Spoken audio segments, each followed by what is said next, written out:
qoftë në shërbim të Beogradit. Imagjino, komplet energjia jonë lidhet me Vuk Hamovicin, që është djali i ish generalit Tihomir Hamovic, që unë e kom njohur gjatë shërbimit, që ka bërë krime dhe ka udhëhequr demokracinë në Bosnë. Dhe tani vjen ai është tregtarës qelsi i furnizimit me energji të Kosovës. Qoftë edhe kur e marrim nga Shqipëria, ne na vjen prapë nga kjo linje e Hamovicit, e djalit Lazarevicit që ka udhëhequr luftën në Kosovë kundër meje atje në Koshare me komplet korpusin e Prishtinës, ai nipi Stanishiqi që është shefi i UTB-s, të gjithë këta janë pra nipi i famkeqit që ka qenë në Kosovë, se më iku emri. Pra, shifet në çfarë gjendje kemi ardhur. Sepse nuk kemi arrit me bërë reformë, ligj vettingut, pastrim të sistemit politik dhe strukturës, nga njerëz tillë që janë peng të skaluarës, qoftë të prindërve, qoftë të vetvetes, dhe sot e marrin Kosovën në peng edhe në aspektin energjetik të varur nga Serbia. Pra, kjo është humbje e pavarësisë në të gjitha segmentet. Sot grurin jemi të varur nga Serbia. Të vjen gruin nga Serbia dhe vinë ato rezervat që ruhen për me nga 20 vite që i ushqejnë atje kafër, derat e këta diune, atë ta vjen Serbia, se nuk e vjen gruin e këtij viti. Atë zëvendëson gruin që e ka tjetër. Pra shifen çfarë gjendje e kanë pru, edhe këta flasin jo se janë sanksione të rëndësishme. Dhe kemi në arsim dhe në shkencë, dhe në shkëmbime shkencore. Imagjino, ne si Kosovë, West Pointi është shkollimi më i lartë në aspektin ushtarak. Dhe të gjitha shtetet e kanë me kuota 1 ose 2 kandidat. Kosova ka të hapur. Sa të dojmë. Sot është kjo e mbyllur. Pra, si janë sanksionet ndryshme nga Shtetet e Bashkuara të Amerikës, përveç se kështu. Mos flasim për imazhin dhe deklaratën e hapur State Departmentit se filan kryeministër është i pabesueshëm për ne. Është fjala për Kurtin. Nuk është i përshtatshëm, nuk është i besueshëm. Dhe fatmirësisht, pata një takim me kryetarin e partisë, pasi e mori detyrën, dhe pas vizitës në SBA, është personi që e kanë identifikuar dhe të mundshëm për partner për qur përpara procesit politike me Kosovën dhe rajonin. Ja ta jap edhe një segment që e kam premtuar se do ta bëj publik dhe mendojsha për sot. Çështjen e energjetikës dhe pavarësisë energjetike të Kosovës. Lidhej ekskluzivisht pavarësimi energjetik i Kosovës lidhej me pavarësimin e komplet rajonit. Pra, qoftë termocentrali që duhen nga kontër global të ndërtuar, jemi vendi i 4 nëse zgaboj apo i 6 me energji fosile, me rezerva fosile në Evropë.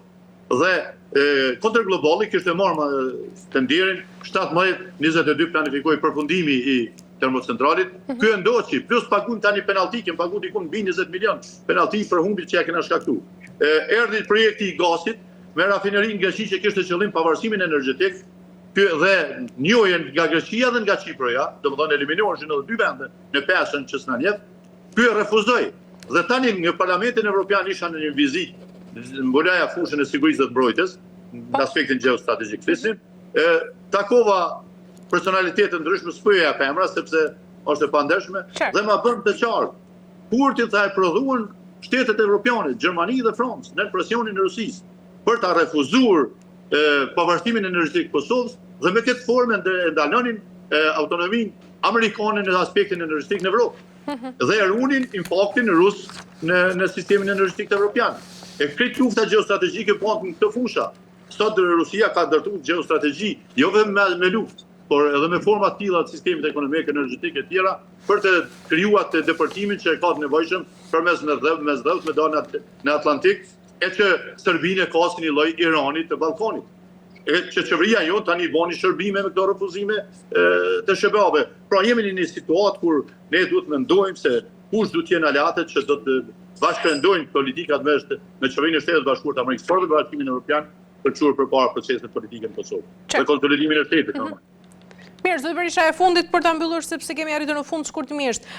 Eksperti gjithashtu ka rikonfirmuar dhe shëndrimin e tij për kryeministrin Albin Kurtit, duke sugjeruar se vendimet e brishta pranë politikën e jashtme mund të kenë dhe pasoja të rënda për Kosovën. Pyetja është se sa e rëndësishme është ruajtja e marrëdhënieve të qëndrueshme me SBA-n për qeverinë e Kosovës, por sigurisht këtu për të ruajtur stabilitetin politik brenda vendit.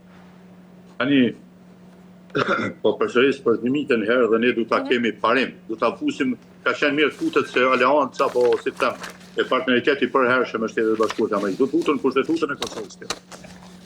Është jetike. Raporti me SBA-n është jetik. Kur ka qenë ajo përplasja për fabrikë armësh, municionesh dhe pralla që tregonin se gjëja po marrin nga filiale turke po i zgjedhin në Kosovë, disa filluan me sulmuese qysh po flet për Turqinë. Okej, unë kam qenë në luftë, është e vërtetë.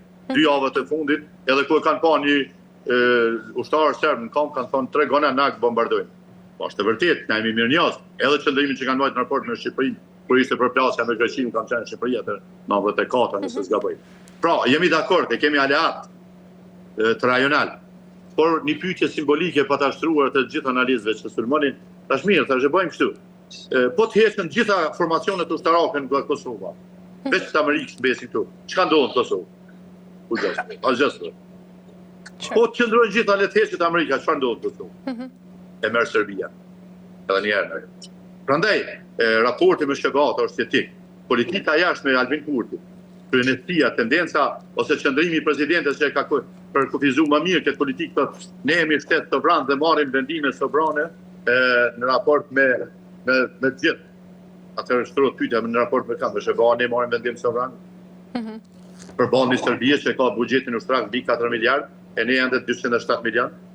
E gjitha 5 vendet të rajonit, Shqipëri, Malezi, Bosnje, edhe kush është tjetër, edhe Maqedoni, bashkë me Kosovën, e kemi 1 miliard komplet, ajo ka 4.2, vetëm Kroacia jo ofrohet me 3 miliard, pra do të qenë prajmor, do të qenë të shëndosh koncepte kur flasim. Aleancat me SHBA-n, aleancat me vendet fuqishme, siç e kemi këta me Kroacinë që duhet xheruar, në Mbretërinë e Bashkuar me Izraelin, e janë ato të cilat e shpëtojnë ose mundsojnë ekzistencën e Kosovës. SHBA-t janë garantuesi i ekzistimit të Kosovës si shtet dhe si identitet. Prandaj, kjo politikë jashtme që kanë udhëhequr ka qenë dështim total, ka kriju një mosbesim dhe pasiguri në raport me Kosovën. Edhe pse SHBA-t, që unë kam gjithmonë një thënie të njëjtë nga a ka qenë Hovenier, apo ishte ai përfaqësuesi i Trumpit në atë kohë, se di si Mikaika Amerikën ndërmjetës kishte qenë, e tha një thënie shumë interesante. Për shkak të një kryeministi tillë në Kosovë, SHBA-t nuk i prishin raporte gjeostrategjike me Kosovën dhe e tha plotësoj pastaj, Kosova është pjesë e gjeostrategjisë amerikane në rajon. Kështu që kjo është inkurajuese e jona vetëm që përmes votës, përmes një mençurie politike të sjellim në udhëheqjet e vendit njerëz që ruajnë këtë kurs politik, këtë orientim kombëtar, po flas vetëm Kosovës, por mbar shqiptarët në rajon, në aleancë përhershme me Shtetet e Bashkuara të Amerikës dhe kuptohet në politikat integruese me Bashkimin Evropian dhe NATO. E qartë. Mirë, zoti Berisha, ishte kënaqësi, faleminderit shumë për gjitha informacionet që ndat sot me mua. Faleminderit. Ju falenderoj.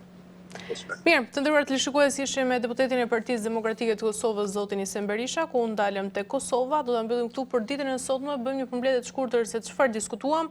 U ndalëm fillimisht tek tema kryesore që do të dominojnë këtë javë, e para një javë intensive për drejtësim me vendimin e gjykatës kushtetuese për Belinda Ballukun dhe sfidat e qeverisë nga ana tjetër, e dyta akuzat e presidentit amerikan Donald Trump dhe presidentit Ukrainës Volodymyr Zelensky dhe pasojat e mundshme për bisedimet e paqes me Rusinë, dhe në fund u ndalëm tek pasiguria politike në Kosovë dhe rreziku i përsëritjes së skenarit bullgar me 4 raunde zgjedhjesh. Në vit do të jetë sigurisht një periudhë vendimtare ku drejtësia politike dhe marrëdhëniet ndërkombëtare do të jenë në fokus. Ne me kaq po mbyllim për ditën e sotme, bashkë jemi sërish ditën e shtunë.